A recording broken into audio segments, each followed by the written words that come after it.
আজকে সেই নবীর উম্মত পাওয়ার বেশি না কম? জান্নাতের বাগানে বসছেন, এটা কোনো ব্যাপার হইলো? কোন জান্নাত? জিবরাইল কয় প্রভু গো, জান্নাতটা দেখতে খুব ইচ্ছা হয়, দিবেন একটু সময়? আল্লাহকে কতক্ষণ? কয় একদিনের সময়। কয় দিলাম একদিন, যা সকাল থেকে সন্ধ্যা পর্যন্ত 600 নূরের পাখা চালাইয়া আপনাদের জান্নাতের একটা জানালা দেখে শেষ করতে পারে নাই। জিবরাইল বলেন প্রভু হাই হাই, এত কম সময় নিয়া কেন কক্সবাজার আইলাম? এক সপ্তাহ সময় যদি নিয়ে আইতাম কিছুটা দেখতে পারতাম। আইলাম আর গেলাম, দেখা তো হইল না। জিবরাইল আফসোস দেখে আল্লাহ কয় জিবরাইল হইছে, খোদা গো একটা কথা বললে রাগ হবেন? কি কথা? আমারে 8 দিনের সময় দেন, একটা সপ্তাহ।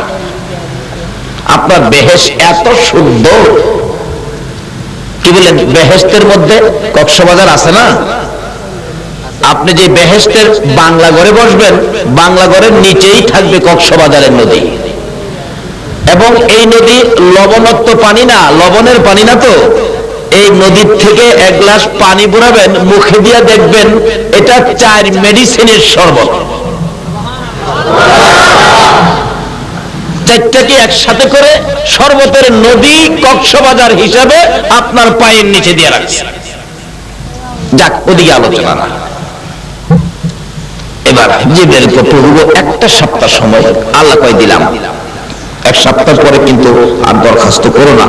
এক সপ্তাহ ঘুরে একটা জানালা শেষ করে দরজার পাড়ের কাছে গেছে।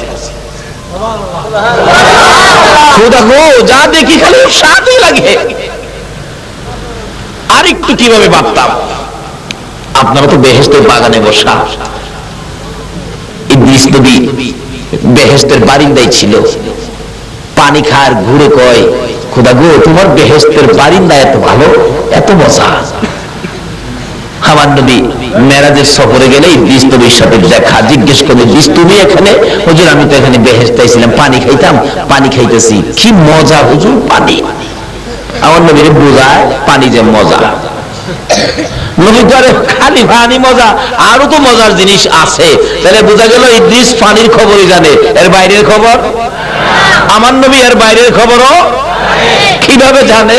নবীজি বেহেশতের খবর নবীর কাছে আছে না, কারণ এই নবী না হইলে তো বেহেশত হইতো না। সাহাবীরা বলেন মাঝে মাঝে আমরা নবীর সাথে চলতে হাঁটতে ফিরতে থাকলে হঠাৎ দেখি মাঝে মাঝে নবীজি এভাবে হাতটা যেন কই বাড়ায়, আবার কি যেন খায়। রাসূলকে জিজ্ঞেস করলাম ইয়া রাসূলুল্লাহ, কই হাত বাড়াইলেন, কি খাইলেন? রাসূল বলেন দেখো, আমার মন চাইলে আমি হাতটা বেহেশতের ভিতরে বাড়াইছি। মদিনায় দাঁড়ায় হাত বাড়ায়, হাত বেহেশতের ভিতরে ঢুকে। কিছু ফল ফলাদি খাইলাম, তাহলে বেহেশতের ফল ফলাদির খবর আমার নবীর জানা। ইদ্রিসকে হুজুর কি মজা পানি। নবী বলেন খালি পানি খাও কেন, অন্য খাবার খাও। ওই যে অন্য খাবার কিভাবে খাবো? ওই যে দেখেন বেহেশতের গেটে লেখা আছে, আখিরি নবী উম্মত নিয়ে না আসা পর্যন্ত কারো জন্য বেহেশতের দরজা খোলা হবে না। আজকে নবী না গেলে বেহেশতের দরজা খোলা হবে না। স্পেশাল বিছনা করে রেখে দিছে, আগে আমরা ঢুকবো, পরে অন্যরা ঢুকবে।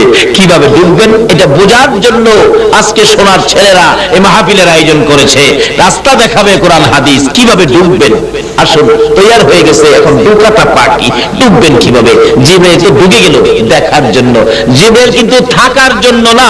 জিবরাইল ঢুকছে কিসের জন্য? আর আমরা ঢুকবো কিসের জন্য? থাকার জন্য। ঢুকলেন, এক সপ্তাহ 600 নূরের পাখা বেহেশতের জানালা শেষ করে দরজার পাটের কাছে, চৌকাঠের কাছে। হাই হাই প্রভু গো, সময় দিয়ে শেষ, কোন সময় চলে গেল। আহা, সর্বনাশ করলাম। কেন এক সপ্তাহ সময় চাইলাম, আরো কোনো বেশি চাইলাম না। আল্লাহ কয় জিবরাইল তুই না কইছিস আর সময় নিবে না। খোদা গো, করে দিল আপনার কাছে কাকুতি মিনতি, আমার 2টা মাসের সময় দেন। 2টা মাস। আল্লাহ কয় দিলাম। 2 মাসে ঘুরা একটা দরজা, একটা জানালা, একটা কোণা খালি দেখে শেষ করছে, বাকি সবই রয়েছে। তখন 3 বার করে সময় নিছে, আর কত নেব? বাইরে আসে আর ফিরা চাই। পারলাম না, আফসোস করতে করতে আসছে। জিগায় খোদা গো, এই বেহেশত তুমি আমি জিবরাইলের 600 নূরের পাখা দিয়া এত দ্রুত গতিতে ঘুরলাম, বেহেশতের একটা কোনাও দেখে শেষ করতে পারলাম না। তুমি এই বেহেশত কার দিবা? তারা কি বেহেশতের খোঁজ নিতে পারবে? সমস্ত বেহেশতের খোঁজ কিভাবে নিবে? তারা কি পাখা আছে? আমার আল্লাহ জিবরাইল তারা পারবে। আমার আখিরি নবীর উম্মতেরা তোর পাখার চাইতে বেশি পাওয়ার থাকবে তাদের। আমার আখিরি নবীর উম্মতের জন্য এই বাজেটগুলি করে রাখছি, তো তারা এর চেয়ে পাওয়ার বেশি হবে। দেখো কোন কি তাদের পাখা নাই, এই পাওয়ার কিভাবে হবে? এদিন থেকে টেনশন ফিল করতেছে। হযরত জিবরাইল একদিন প্রশ্ন করে বসলেন, প্রভু গো, আমি তোমার জান্নাত 2 মাসে 600 নূরের পাখা চালাইয়া একটা কোনা দেখে শেষ করতে পারলাম না। এই বেহেশতের মালিক যাদেরকে বানাইবা তারা এই সারা বেহেশত কিভাবে হিসাব রাখবে? আমার তো বুঝে আসে না, কিভাবে রাখবে? আল্লাহ তো বুঝে আসে না। তুই কি পরীক্ষা করে দেখতে চাস? আপনি অনুমতি দিলে আমি একটু দেখতাম আখিরি নবীর উম্মতের পাওয়ার আছে কিনা, এই বেহেশতের খোঁজ খবর রাখতে পারবে কিনা। তাহলে যা, ওই মসজিদে নববীর বারিন্দায় যে দাঁড়াবি ফজরের আজানের আগে, যে আগে ভিতরে ঢুকে যে সকলের পরে বাহির হয় তারে জিজ্ঞেস করিস। আচ্ছা, জিবরাইল মানুষের আকার ধারণ করে নববীর গেটে দাঁড়াইছে। আচ্ছা, নবীর উম্মতের পাওয়ার মাপার ঠিকানাটা কই দিল? মসজিদে নববী নাকি সিনেমা হলে দিছে?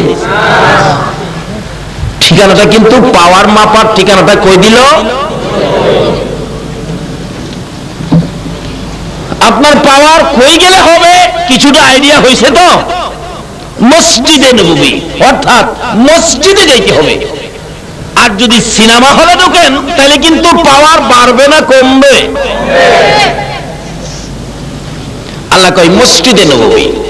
জিবরাইল দাঁড়াইছে গিয়া শেষ রাত্রে, দাঁড়াইয়া দেখে একটা লোক ঢুকছে সবার আগে। চিন্তা কোথায় বসছে। আমার দেখে সব লোক বাহির হলো নামাজের শেষে, এই লোকটা বাহির হয় নাই। বারিন্দার থেকে ভিতরে ঢুকে যে দরজাটা দিয়ে বাহির হবে একটা হাত চৌকাঠের মধ্যে দিয়ে জিবরাইল রাস্তা বন্ধ করে দাঁড়াইছে, যাতে চলে গেলে যাতে ধরা পড়ে, হাত দিয়ে বন্ধ করে রাখছে। দেখে বাহির হয়ে আইতেছে সেই লোকটা যেটা আগে ঢুকছিল। জিজ্ঞেস করলেন, ভাই আপনার নাম? আমার নাম তো আবু বকর। নামটা জানি কি কইল? চিনছেন তো আবু বকর? আবু বকর সিদ্দিক রাদিয়াল্লাহু তাআলা। আপনারা নবীর ভালোবাসায় বসে আছেন। আচ্ছা, আবু বকরের ভালোবাসাটা কি এরকমই ছিল না আরো বেশি ছিল? কি যে বেশি ছিল! আসুন সামনে বাড়ি। আমার নাম আবু বকর। রাস্তা ছাড়েন, রাস্তা ছাড়েন। ভাই আবু বকর, আমি তো আপনারে খুঁজতেছি। কেন? আপনার সাথে করার কথা আছে। কি কথা? আপনি কি এখন বলতে পারেন আমার আল্লাহর হুকুম নিয়ে চলাফেরা করে, নবী রাসূলের কাছে যায়, ফেরেশতাদের সর্দার জিবরাইল কোথায় আছে? যে জিগাইতেছে সে কে? মানুষের আকার ধরে বলতেছে। আবু বকর বলেন, ভাই এই সকালবেলা এই প্রশ্ন জিবরাইল হয়েছে, এটা কি কইলেই জবাব দেওয়া যাবে? যে আমি কালকে সকালে চলে গেলে 2 দিন পরে যদি আপনাদের এলাকার কেউ জিগায়, আছে তোফাজ্জল সব কই আছে বলতে পারেন? যে আপনারা কি পারবেন ঠিকানা দিতে? মাত্র বাংলাদেশ, বৈরবপুর, চট্টগ্রাম, এর মধ্যে খবর নাই, দেওয়ার ক্ষমতা নাই। এবার জিবরাইল প্রশ্ন করলেন, মানুষ বেশি, ও ভাই আবু বকর জিবরাইল কই আছে বলেন। আবু বকর বলেন, দেখেন জিবরাইল কই আছে বললেই তো হয় না। আচ্ছা, আপনি যে এত বড় প্রশ্ন করলেন, আপনার বাড়ি কই? আবু বকর কই, খোদা গো, আমার বাড়ি জিগাইল আমি কি কইতাম? সোজা করে লইব, চিনছ না হারা কারা? আচ্ছা ভাই, আমার বাড়ি পরে, আপনি আগে কোন আমার এই কথা না করে, হেঁটে তো কমু, হেঁটে কমু। জিবরাইল, হ্যাঁ কইব বলে? আরে কই কি রে? কই আছে না আছে জানে কিভাবে কইব বলে আবার কয়? আপনার বাড়িটা, আমিও পরে কমু, মানে আপনারটা আগে কর। জিবরাইলের খবরটা, আচ্ছা ঠিক আছে, আমার কিছুক্ষণ সময় দেন। সময় ছাড়া তো জিবরাইল কয়েছে বলা যাবে না। এবার জিবরাইল কয়, আচ্ছা আবু বকর 2 মাসের সময় নেবেন? আবু বকর কয়, জিবরাইল বাইর করতে এতদিন লাগে নাকি? জিবরাইল কয়, তো ধরা পড়ছি, আরো কমায় কোন 1 সপ্তাহ নিবেন? ও তার আইডিয়া। আরে মিয়া, 1 সপ্তাহ সময় লাগে নাকি? তাহলে 1 দিনের নিবেন? আর না, এত সময় দিন। জিবরাইল কয়, আমার আইডিয়া শেষ, যে কতক্ষণে বাহির করবেন? আবু বকর বলেন, চোখটা বন্ধ করব, চোখটা খুলবো, জিবরাইলের খবর দেব। জিবরাইল কয়, খোদা গো, দরাদ পড়ছে। আচ্ছা আবু বকর এই পাওয়ার কি নবীর ভালোবাসা দিয়া না না দিয়া? আরো জোরে কোন, কোন নবীর ভালোবাসা দিয়া? যে নবীর উসিলায় এত কিছু হয়েছে, যেই নবীর শানে আপনারা মিলাদুন নবীর আয়োজন করেছেন, এই মিলাদুন নবী আর কোন নবীর শানে হয়?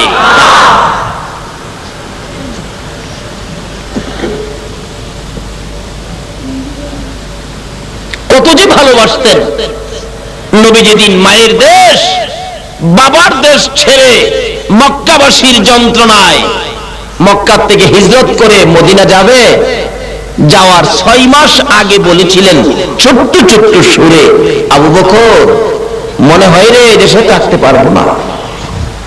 নবী দিলে চোখের পানি ছেড়ে দিছে, আবু বকর মায়ের দেশে থাকা যাবে না রে, বাবার দেশে থাকা যাবে না। আমি কাউরে গালি দেই নাই, কারো মাথায় বাড়ি দেই নাই, কারো ক্ষতি করি নাই, তারপরেও আবু বকর দেয় না রে আমারে সুখে থাকতে। যে বিছানায় শুভ, বিছানার মধ্যে নিয়ে কাটা দেয়া রাখে, পচা সাপ দেয়া রাখে। নবীজি বলল, আবু বকর থাকা যাবে না, মদিনায় চলে যাব, হিজরত করব। আমার মন কয় হিজরতের সময় তুমি হবে আমার সঙ্গী। ওদিন থেকে আবু বকর 6টা মাস পার হয়ে গেল, একদিনও বিছানার মধ্যে পিঠ লাগায় না। কেন? নবীজি আইসানি ডাক দেয়, আবু বকর, আর নবী আইসা আমারে ডাকবে আর আমি ঘুমিয়ে থাকবো, এই বেয়াদবি রাসূলের সাথে করতে রাজি না। আর আমরা তো মুখে দা যা আইয়ে তাই কয়ে ফেলাই। 6 মাস পার হয়ে যায়, শেষ রাত্রটা আবু বকর দাঁড়ানোই ছিল শেষ ভাবে, এরকম রাত্র শেষ শেষ শেষ। আসলে শেষ খেলাটাই কিন্তু বড় খেলা হয়, কি কারণ? আর শোন আগে বাড়ি বলতেছিলাম, সে নবীর ভালোবাসা দিয়েছে আবু বকর। বলুন কে? আবু বকর বলেন, জিবরাইল মাত্রাই শশা আমারে, এবার বোঝামু তোমারে। চিনারেছি কিন্তু কিছুটা চিনছে, কারণ এই মাফের মানুষ তো মদিনায় দেখি নাই, আপনার কোথাও তো দেখি না এরকম মাফের মানুষ। আপনার বাড়িটা খুহিটা কোন? কয় না আমার বাড়ি কমো না। কোন আবু বকর? যে আবু বকর নবীজি বলেছিলেন, আবু বকর তোমাকে হিজরতের সময় তোমাকে মনে হয় সঙ্গে নিতে হবে। আবু বকর বলল, ওদিন থেকে 6 মাস রাত্রে একদিনও ঘুমাতে নেই। হাদিস শরীফ আসছে, 3 জাতের চোখের জন্য জাহান্নামের আগুন হারাম। 3 কিসিমের চোখের জন্য জাহান্নামের আগুন। যেই চক্ষু রাসূলের প্রেম আর ভালোবাসায় জাগ্রত থাকে। আজকে কি আপনারা জাগ্রত না ঘুমন্ত? রাসূলের প্রেমে যারা জাগ্রত থাকে, এই চক্ষের জন্য জাহান্নামের আগুন হারাম। 2 নম্বরে হলো আল্লাহর আযাব গজবের ভয়ে যেই চোখ থেকে পানি বাহির হইছে, আল্লাহর আযাব গজবের ভয়ে যেই চোখ থেকে পানি বাহির হইছে, এই চোখের জন্য জাহান্নামের আগুন হারাম। 1 ফোঁটা পানি যদি আজকে কেউ বাহির করতে পারেন, আপনার জন্য জাহান্নামের আগুন হারাম হয়ে যাবে। 3 নম্বরে হলো আমার দেখা যে জিনিসটা হারাম, কোন হারাম বস্তুর দিকে চোখটা গেছে, চট করে চোখটা ফিরাইয়া লওয়া। হারাম বস্তুর থেকে যে চোখ ফিরাইয়া রাখছে, এই চোখের জন্য জাহান্নামের আগুন হারাম। তাহলে এক কিসিমের তো আমরা পাইলাম, সেটা হলো নবীর মহব্বতে জাগ্রত। বলতেছিলাম আবু বকর নবীর মহব্বতে এক রাত্র নয়, দুই রাত্র নয়, কয়টা রাত্র জাগ্রত ছিলেন বলুন? একটা না 6 মাস। একটু ঘুমায় না, পিঠ বিছানায় লাগাই না, হিজরতের সামান কাঁধে লইয়া সারা রাত দাঁড়ায় থাকে, দরজার মাঝে কানটা লাগায়া। 6 মাস পরে একদিন নবীজি আয়েশা ডাক দিলেন, কিন্তু কখন ডাক দিলেন? যেদিন আমার নবীজি হুজরায় ঘুমিয়েছিলেন আবু জাহেলের নেতৃত্বে। আজকে তো মুরব্বীদের পরামর্শে আমার বলতেছে ছেলেরা, হুজুর আজকে লিয়াকত আলী সদাগর সাহেব এবং আরো কিছু লোক আমাদেরকে যথেষ্ট সহযোগিতার সাহায্য করেছেন।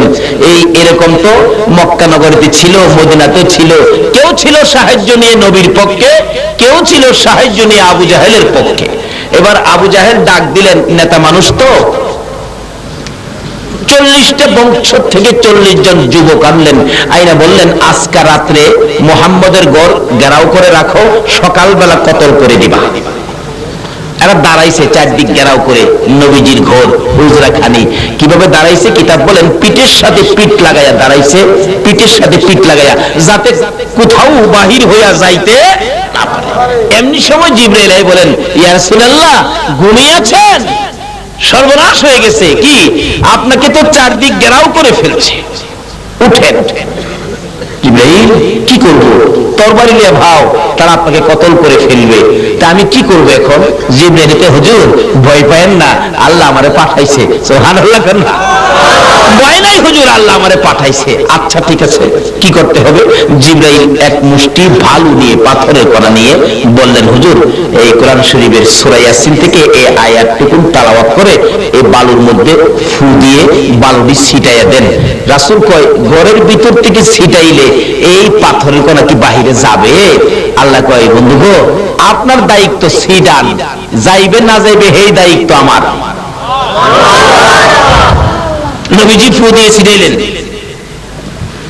আমার আল্লাহ নিজ দায়িত্বে 2টা করে পাথরের কণা সকলের চোখে চোখে পৌঁছাইছে। এই কণাটা কি রহমতের না গজবের? আরে রহমতের কণা পড়লেই তো অবস্থা কি হয়? তাছাড়া হুন্ডা চালায়, চোখের মধ্যে একটা জাল ফুক পড়ছে, রাস্তার মধ্যে জাল ফুক, হুন্ডা লিয়া গাতার গেছে গা।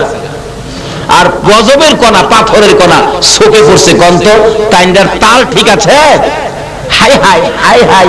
আর একটা তো হাই হাই যে করস, মোহাম্মদ তো যাইতেছে গা, কস কি কহ, তরবারি লিয়া মারছে আর কি আঘাত। এই আঘাতে কিন্তু হের বাড়ির পাশের বন্ধু মারা গেছে, হারা হারা মারামারি লাগছে, রাস্তা ফাঁক হইছে।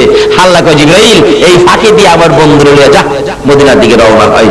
নবীজি বাহির হইয়া আবু বকরের ঘরে এই শেষ রাত্রে, 12টার পরে শেষ রাত্রে আবু বকরের ঘরের দরজায় গিয়ে ডাক দিলেন ছোট্ট সুরে, আবু বকর লাব্বাইকা ইয়া রাসূলুল্লাহ, আসছেন? এই রাত্রগুলো নবীর প্রেমে জাগ্রত ছিলেন, নবীর প্রেমে জাগ্রত এক একটা রাত্রের দাম কত? আজকে কারা আবু বকরের মতো বসে আছেন? একটু লম্বা হবে আলোচনা। নবীর প্রেমে জীবন দিতে পারবেন? সময় দিতে পারবেন? একটা রাতও দিতে পারবেন? আল্লাহ তুমি কবুল করো, তারা পারবে, তুমি কবুল করো। দেখেন ডাকতেছে, ইয়া রাসূলুল্লাহ আমি তো জাগ্রত, আমি ঘুমায় না। এই নবীর প্রেমে রাত্রগুলো জাগ্রত থেকে কি পাইছে দেখেন না। আল্লাহ যে বলছে, বন্ধু গো, তোমার প্রেমে যারা চোখে ঘুম দেয় নাই, আমি তাদের জন্য, এই চোখের জন্য জাহান্নামের আগুন হারাম করে দিলাম। একদিন মা আয়েশা সিদ্দিকা রাদিয়াল্লাহু তাআলা বলেছিলেন, আকাশের মধ্যে চন্দ্রবর্তী পূর্ণিমার চাঁদ, সমস্ত আকাশ তারকা দিয়ে সাজানো। নবীজিকে নিয়ে মা আয়েশা মরুভূমির মধ্যে খালি জায়গায়, মানুষ নাই তো, নিরিবিলি জায়গায় দুইজনে হাঁটতেছেন। এটাও সুন্নত, মাঝে মাঝে বিবিকে নিয়ে নিরিবিলি জায়গায় রাত্রে, চন্দ্রবর্তী রাত্রে তো মাঝে মাঝে হাঁটবেন। এখন তো আমাদের দেশের লোকেরা বিবি নিয়ে এরকম রাত্রে হাঁটতে রাজি না, যাইবো গা বিবিরে নিয়ে মার্কেট করতে। যান, কত যাইবেন, একদিন বুঝাইব। আয়েশা সিদ্দিকা বলতেছেন, ইয়া রাসূলুল্লাহ আকাশে এত তারা, হুজুর কথা বলতেছেন, অনেক কথা বলছেন। আরেকদিন বলেন, ইয়া রাসূলুল্লাহ আমরা দুজনে দৌড়াদৌড়ি খেলি। রাসূল বলেন, চলো বিবিকে নিয়ে দৌড়াদৌড়িও খেলবেন, কিন্তু মানুষের সামনে না, কিন্তু আপনারা রাসূল টার্গেট দিয়ে খেজুর গাছটা আগে কে দৌড়ায় যেতে পারে। এদিন তুলনামূলক ভাবে নবীজি একটু ক্লান্ত ছিলেন, দৌড়াইয়া নবীজির আগে মা আয়েশা গিয়া পৌঁছে গেছে। যাইয়া কই, হুজুর আমি কিন্তু ফার্স্ট, আমি আগে আইসা পড়ছি। রাসূল তো মাইনা নিলাম তোমার ফার্স্ট। রাসূলকে তুমি ফার্স্ট হয়ে বসে থাকবা আর আমি পিছে থাকবো।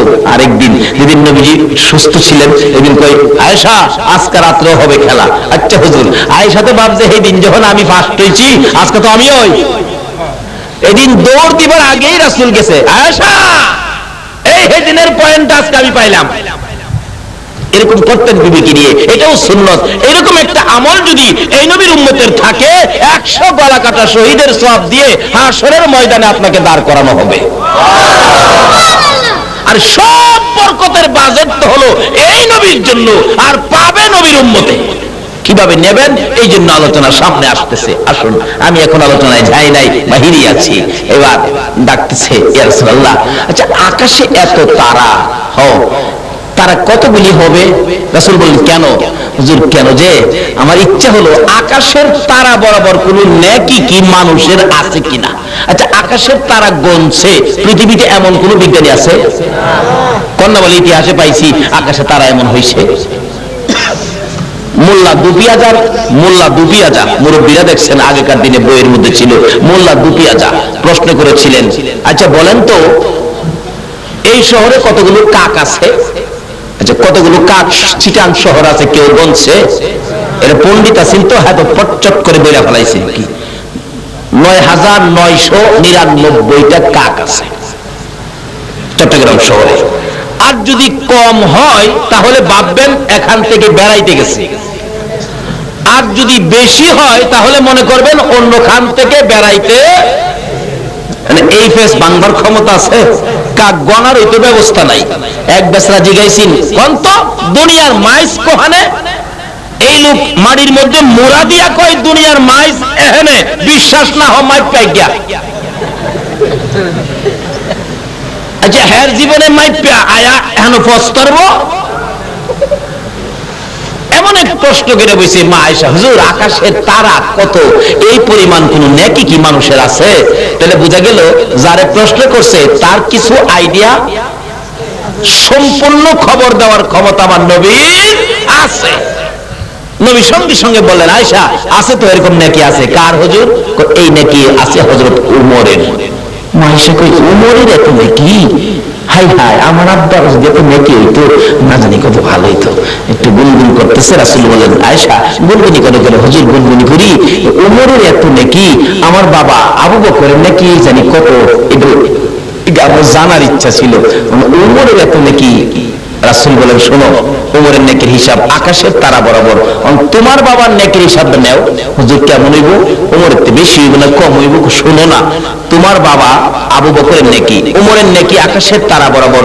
সমস্ত পৃথিবীর উম্মতের নেকি যদি আকাশের তারা বরাবর হয়, আর তোমার বাবা আবু বকরের এক রাত্রের নেকি যদি এক পাল্লায় দেওয়া হয়, সমস্ত পৃথিবীর উম্মতের নেকি আকাশের তারা বরাবর আরেক পাল্লায় দেওয়া হয়, তোমার বাবা এক রাত্রের নেকির সাথে সমস্ত পৃথিবীর উম্মতের নেকি ওজনে কোলাবে না। আচ্ছা বলুন তো এই নেকিটা পাইছেন কি? নামাজ পড়া, রোজা রাখিয়া, হজ কইরা, যাকাত দিয়া? একটাও না। এই নেকির বাজেটটা পেয়েছিলেন আবু বকর নবীর প্রেমে রাত্র উজাগর থাইকা। জোরে জোরে কোন সুবহান। এই বাজেটের মধ্যে এখন আপনারা, ইয়া রাসূলুল্লাহ আমি সজাগ, একদিনও ঘুমাই নাই। আমার নবী বলেন, আবু বকর রে ডাক দেওয়ার সঙ্গে সঙ্গে জবাব দিলে তুমি কি ঘুমাও নাই? আবু বকর চোখের পানি ছেড়ে দিয়ে বললেন, ইয়া রাসূলুল্লাহ আল্লাহর কসম করে বলি, যেদিন বলেছিলেন হিজরত করবেন সঙ্গী হব আমি, ওদিন থেকে আমি আবু বকর একটা রাত্র বিছানায় পিঠ লাগাই না, ঘুমাবো দূরের কথা। আপনার নবী ডাক দিবেন, দরজার মধ্যে কানটা লাগাইয়া এশরের নামাজ পড়ে ফজরের আজানের আগ পর্যন্ত দাঁড়াইয়া থাকি।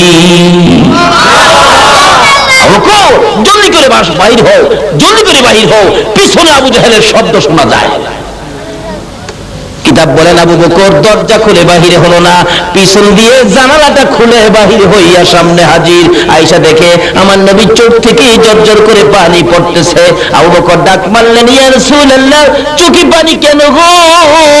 আপনাকে কি কেউ কষ্ট দিয়েছে, কেউ আঘাত করেছে? আমার নবী বলেন, আবু বকর রে, কেউ আঘাত করে নাই, আমার চোখে পানি হলো আমার মায়ের দেশ বাবার দেশ সাইরা যাইতে আমার কষ্ট লাগে রে। কিন্তু পিছনে যে শত্রু আই পড়তেছে, আবু বকর তাড়াতাড়ি চলো, তাড়াতাড়ি চলো। কিতাবে আসছে আমার নবী আবু বকরকে নিয়ে বাহির হইয়া একটু দূরে যাওয়ার পরে, রাত্রের বেলা তো অন্ধকার রাত্র, এমনি সময় আবু জাহেল তার লোকদেরকে নিয়ে নবীজির পাওয়ের দাগ দেখে দেখে, বালু মাটি তো হাইটা যে আসছে, পাওয়ের দাগ আছে, দাগ দেখে দেখে আবু বকরের ঘরের দরজা পর্যন্ত আইসা ডাকতেছে দরজায়, আবু বকর, এই আবু বকর, আবু বকর, ঘরে আছে নাই তো?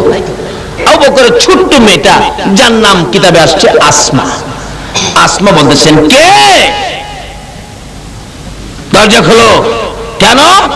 তোমার বাবারে খুঁজতেছি। আব্বু তো ঘরে নাই। তখন আবু জাহেল কয়, বুঝছি, দরজাটা খুল। বাচ্চা মেয়েটা দরজা খুলছে, বাচ্চা মানুষ কি বুঝে কিছু? দরজাটা খুলছে, খোলার পরে নিষ্ঠুর পাষাণ আবু জাহেল, ছোট্ট বাচ্চা মেয়ে আসমাকে ডেকে ডেকে ঘর থেকে বাহির করলো। বাহিরে নিয়ে বলতেছেন, বল তোর বাবা কই? বলতে পারি না। তোর বাড়িতে কি মোহাম্মদ আসছিল? বলতে পারি না, ঘুমিয়েছিলাম, দেখি নাই। নিষ্ঠুর পাষাণ আবু জাহেল এত ছোট্ট বাচ্চাটার গালের মধ্যে এত জোরে থাপ্পড় মারল গো। কিতাব বলেন আবু জাহেলের থাপ্পড়ে ওই বাচ্চা মেয়ে আসমার কানের পর্দা ফাইটা রক্ত বাহির হইতেছে। আরেকটা থাপ্পড় মারলে মাথা চক্কর খাইয়া বাবা গো, বাবা গো কইয়া জমিনে পড়ে গেছে। আবু বকর বলেন, ইয়া রাসূলুল্লাহ, আবু জাহেল বুঝি আমার বাড়ির সামনে এসেছে, আমার আদরের মেয়ে, ছোট্ট মেয়েটাকে বুঝি আঘাত করেছে গো রাসূল। আমার মেয়েটার কান্নার আওয়াজ শোনা যায়, বাবা গো, বাবা গো কইয়া কাঁদে। বুঝিছি আমার মেয়েটাকে বুঝি আবু জাহেল মারতেছে। আমার নবী বলেন, আবু বকর রে, তোর মেয়েটাকে আবু জাহেল মারবে, এখন কি তুই আমারে ফালাইয়া মেয়ের দিকে যাবি, মেয়ে বাঁচাইতে যাবি, না আমি নবীর সঙ্গে হবে? আবু বকর একটা চিৎকার মেরে বলেন, ইয়া রাসূলুল্লাহ, আল্লাহর কসম করে বলি, শুধু আসমা কেন, আমার সকল সন্তান যদি আবু জাহেল মেরে ফেলে আমার কোনো দুঃখ নাই, আমি আবু বকর রাসূল ফালাইয়া যাব না।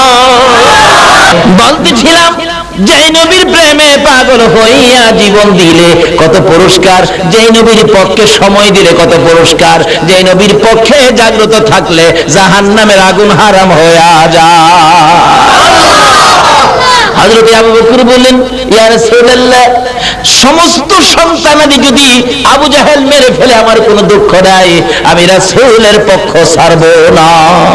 হুজুর মইরা যাক, আসেন হুজুর আমরা চলে যাই। চলে গেলেন, যাইতে যাইতে সকাল হয়ে যাইতেছে, পূর্ব আকাশে আলো দেখা যায়, সূর্য উঠবে। আমার নবী বলেন, ও আবু বকর, এবার তো রাস্তাঘাট পরিষ্কার হইতেছে, তারা আমাদেরকে দেখে ফেলবে। যাইতে যাইতে পাহাড় গাড়ি সুর, নিজের চোখে দেখে আসছি, পাহাড়ে ডাকতেছে, ইয়া রাসূলুল্লাহ আসেন, আমার মধ্যে আসেন। আমি আগে ভাবতাম যে সমতল ভূমি, এই রাস্তার পাশে বুঝি কোনো গর্তের মধ্যে নবীজি বসেছিলেন, কিন্তু যায়া দেখি মক্কাতে না, এটা সমতল ভূমি নয়, রাস্তা ছেড়ে পাথরের পাহাড়ের উপরে গিয়া রাসূল উঠছে। যেই পাহাড়ে উঠছে, যেই সময় উঠছে, এই সময় একজন ব্যক্তি দেখলে ঘুরলে ফিরলে দেখা যাইতো। পাহাড় বলেন, হুজুর আসেন। যেই নবী পাহাড়ের দিকে উঠতেছে, কালো হয়ে গেছে পাথর, পাহাড়টা অন্ধকার হয়ে গেছে। জোরে জোরে কোন সুবহান।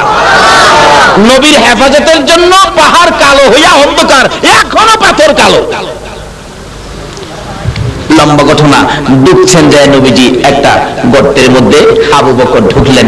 রাসূল তো রাতে ঘুম নাই, আবু বকর শুইলে বসলে রাসূল আবু বকরের পাশে ঘুমাইলেন, আবু বকরের উরুর উপরে মাথাটা রেখে ঘুমাইলেন। এদিকে লম্বা ঘটনা, তারা তো নবীজির পায়ের দাগ দেখে দেখে পাহাড় পর্যন্ত আসছে, এরপর আর দাগ দেখা যায় না, কোথাও পাহাড়ে আছে। তালাশ করা শুরু করে, তালাশ করতে করতে করতে করতে একবারে যে গর্তের মধ্যে রাসূল ছিলেন এই গর্তের কিনারে গেছে, যায় দেখে এখানে একটা গর্ত দেখা যায়। আরেকজন ওই গর্ত দেখা গেলে এই গর্তের মধ্যে কেউ ঢুকলে এরকম থাকতো, গর্তের মুখের উপরে পাতালতা আছে, এর মধ্যে মাখরের জাল আছে, এমনকি কিতাব বলেন এই জালের উপরে কবুতরের ডিম পাইরা ডিম লইয়া বইরিস। তাহলে বুঝা গেল আমরা নবীর পাতালতাও ভালোবাসে, মাখরেও ভালো, কবুতরেও ভালো। আচ্ছা, এখানে তিনটা আসছে মাত্র, পাতালতা, মাখর, কবুতর, তিনটা। আমি বলবো সমস্ত মাখলুকাত আমার নবীরে ভালোবাসে কিনা? কিন্তু খালি বাসি না আমরা মানুষ। কত জাতের ফতুয়া দেখবেন সব নবীর উপরে দিয়ে রাখছে, এটা বেদাত, এইটা বেদাত, এইটা শিরিক, এইটা করুন যাইতো না, এইটা করলে হের বাপের মাথা ভাইতে যাইব।